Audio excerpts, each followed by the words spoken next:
ಸರ್ಕಾರದ ಸಂಪುಟ ಸರ್ಕಸ್. ದೆಹಲಿಗೆ ದೌಡು, ಬೆಂಗಳೂರು ದಂಡು. ಉದಾಹರಣೆ, ಈಗಾಗಲೇ ಸಚಿವ ಸಂಪುಟ ರಚನೆಯಾಗಿ ಸುಮಾರು ದಿನಗಳು ಕಳೆಯುತ್ತಾ ಬಂದರೂ ಭಿನ್ನಮತ ನಿಂತಿಲ್ಲ. ಇತ್ತ ಡಾಕ್ಟರ್ ಪರಮೇಶ್ವರ್ ಅವರು ನಾನು 3 ಬಾರಿ CM ಆಗಿದ್ದು ತಪ್ಪಿಸಿಕೊಂಡಿದ್ದೀನಿ.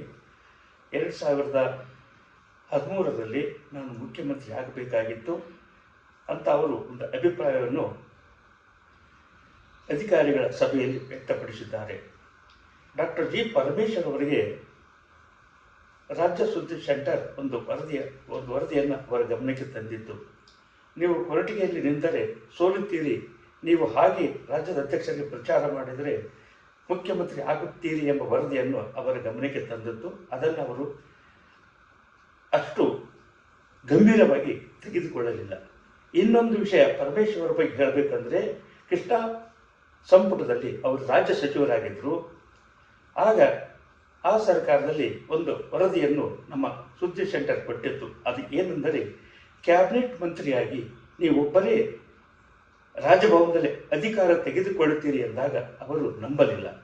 ಏಕೆಂದರೆ ಅವರು ಹೇಳಿದರು, SS ಮಲ್ಲಿಕಾರ್ಜುನ್, ರಾಣಿ ಸತೀಶ್, ಇನ್ನು ಅನೇಕರು, ಆಮೇಲೆ ಕುಮಾರ್ ಬಂಗಾರಪ್ಪ ಇವರೆಲ್ಲ ಇದ್ದಾರೆ, ನಾನೊಬ್ಬನನ್ನು ಹೇಗೆ ಕ್ಯಾಬಿನೆಟ್ ಮಂತ್ರಿಯಾಗಿ ಮಾಡುತ್ತಾರೆ ಎಂದು ನಮ್ಮನ್ನೇ ಪ್ರಶ್ನೆ ಕೇಳಿದಾಗ, ಆದರೆ ನಮ್ಮ ವರದಿ ಪ್ರಕಾರ, ನಮ್ಮ ರಾಜ್ಯ ಸುದ್ದಿ ಸೆಂಟರ್ ಕೊಟ್ಟ ವರದಿ ಪ್ರಕಾರ ರಾಜಭವನದಲ್ಲಿ ನೀವು ಒಬ್ಬರೇ ಕ್ಯಾಬಿನೆಟ್ ದರ್ಜೆಯ ಸಚಿವರಾಗಿ ಪ್ರಮಾಣ ವಚನ ತೆಗೆದುಕೊಳ್ಳುವರೆಂದು ಒಂದು ವರದಿಯನ್ನು ಅವರಿಗೆ ನೀಡಿತ್ತು.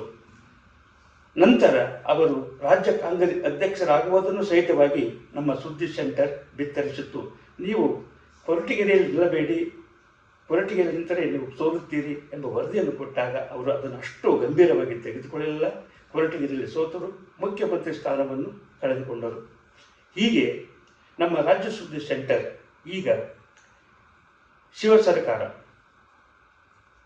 ಅಂದರೆ ಮುಖ್ಯಮಂತ್ರಿ ಶಿವಕುಮಾರ್ ಸರ್ಕಾರಕ್ಕೆ ಒಂದು ವಿಶೇಷ ವರದಿಯನ್ನು ಕೊಡಬೇಕಾದರೆ ಕೊಡುವುದು ಏನೆಂದರೆ, ಈಗಾಗಲೇ ಕೃಷ್ಣ ಬೈರೇಗೌಡರಿಗೆ ಅರ್ಧಂಬರ್ಧ ಖಾತೆ ಕೊಡಬಾರದಾಗಿತ್ತು.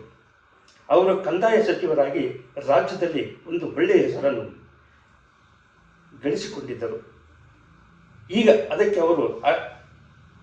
ಕೃಷ್ಣ ಬೈರೇಗೌಡರು ಬಂಡಾಯ ಸಾರುವ ವ್ಯಕ್ತಿಯಲ್ಲ, ಪಕ್ಷದ ನಿಷ್ಠಾವಂತ ವ್ಯಕ್ತಿಗಳು. ಇದರ ಹಿಂದೆ ಯಾರೋ ಕೈವಾಡವಿದೆ. ಶಿವಕುಮಾರ್ ಈ ರೀತಿಯಾಗಿ ಮಾಡ್ತಕ್ಕಂಥ ಮುಖ್ಯಮಂತ್ರಿ ಅಲ್ಲ. ಅದು ಏನೇ ಇರಲಿ, ರಾಮಲಿಂಗಾರೆಡ್ಡಿಯವರನ್ನು ಬಂಡಾಯವನ್ನು ಶಮನ ಮಾಡಿದರು. KS ಮುನಿಯಪ್ಪರವರ ಬಂಡಾಯವನ್ನು ಮುನಿಷನ್ನು ಸಮಾಧಾನ ಮಾಡಿದರು. KG ಜಾರ್ಜ್ ಇವರ ಅಸಮಾಧಾನವನ್ನು ಸಮಾಧಾನಪಡಿಸಿದರು. ಸತೀಶ್ ಜಾರಕಿಹೊಳಿಯನ್ನು ವಿಶ್ವಾಸಕ್ಕೆ ತೆಗೆದುಕೊಂಡರು. ಹೀಗೆ ಸಚಿವ ಸಂಪುಟದಲ್ಲಿ ತಮ್ಮದೇ ಆದ ಸಮಸ್ಯೆಗಳು ಬಂದಾಗ ಅದಕ್ಕೆ ತಕ್ಕ ಪರಿಹಾರ ಕೊಡುತ್ತಾ ಶಿವಕುಮಾರ್ ಹೊರಟಿದ್ದಾರೆ. ಈಗ ಮುಂದೆ ಬರ್ತಕ್ಕಂಥ ಸಮಸ್ಯೆ ಏನಂದರೆ, ಸಚಿವ ಸಂಪುಟದಲ್ಲಿ SK Patil, Dinesh Gundu Rao, SS Mallikarjun, SC Mahadevappa, Zameer Ahmed ತೆಗೆದುಕೊಳ್ಳದೇ ಇರುವುದು ಇವರಿಗೆ ಒಂದು ಬಿಡಿಸಲಾರದ ಕಗ್ಗಂಟಾಗಿದೆ.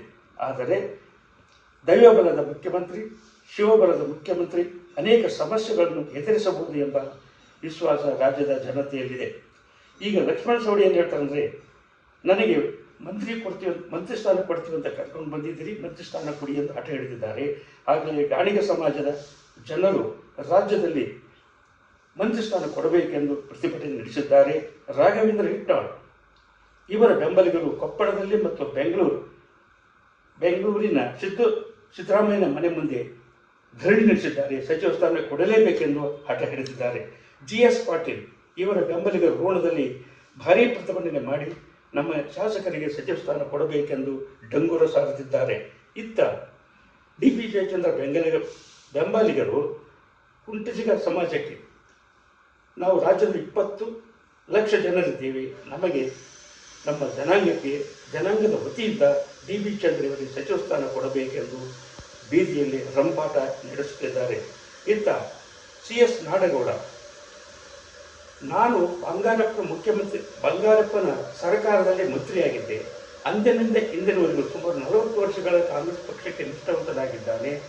ಈ ಎರಡನೇ ಸಚಿವ ಸಂಪುಟದಲ್ಲಿ ನನಗೆ ಸಚಿವ ಸ್ಥಾನ ಕೊಡಲೇಬೇಕೆಂಬ ಒಂದು ಗಂಭೀರವಾದ ಎಚ್ಚರಿಕೆಯನ್ನು ಸರ್ಕಾರಕ್ಕೆ ನೀಡಿದ್ದಾರೆ. ಇನ್ನೊಂದು ಕಡೆ ಗವಿಯಪ್ಪ ಇವರು ಹಂಪಿ ವಿರೂಪಾಕ್ಷನ ಇವರ ಬೆಂಬಲಿಗರು ಹಂಪಿ ವಿರೂಪಾಕ್ಷನ ಮುಂದೆ ಪೂಜೆ ಮಾಡಿ ಹಂಪಿಯಲ್ಲಿ ಹೊಸಪೇಟೆಯಲ್ಲಿ ಪ್ರತಿಭಟನೆ ಮಾಡಿ ಸಚಿವ ಸ್ಥಾನ ಕೊಡಲೇಬೇಕೆಂದು ಹಠ ಹಿಡಿದಿದ್ದಾರೆ. ಹೀಗೆ ಅನೇಕ ರೀತಿಯ ಹೋರಾಟ ಪ್ರತಿಭಟನೆ ಮಧ್ಯದಲ್ಲಿ ಮುಖ್ಯಮಂತ್ರಿ ಶಿವಕುಮಾರ್ ಅವರು ಇದೇ ಗುರುವಾರ 11ರಂದು ದೆಹಲಿಗೆ ಹೋಗಲಿದ್ದಾರೆ. ಅದೇ ಸಂದರ್ಭದಲ್ಲಿ ಸಿದ್ದರಾಮಯ್ಯ, ಹರಿಪ್ರಸಾದ್ ಮುಂತಾದ ನಾಯಕರು ದೆಹಲಿಗೆ ಹೋದಾಗ ದೆಹಲಿಗೆ ದೌಡು, ಬೆಂಗಳೂರು ದಂಡು.